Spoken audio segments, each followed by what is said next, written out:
Ang dalawang magkaibigan. Isang araw habang naglalakad ang dalawang magkaibigan na si Karen at Nana, ay nag-uusap sila kung ano ang kanilang nais kapag sila ay nakapagtapos ng pag-aaral.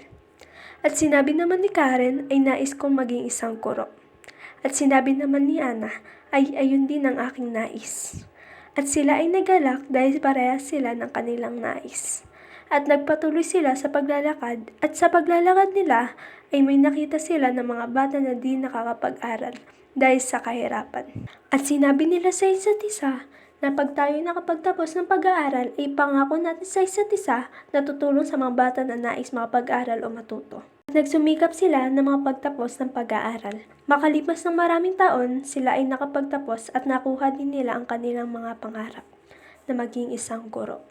At tumulong sila sa mga kabataan na turuan ang mga ito sa pag-aaral. Kahit wala itong bayad ay patuloy pa rin nila ginagawa ang kanilang nais na tumulong sa mga kabataan. At sila ay nagpatuloy hanggang sila ay madami ng natutulungan na mga kabataan.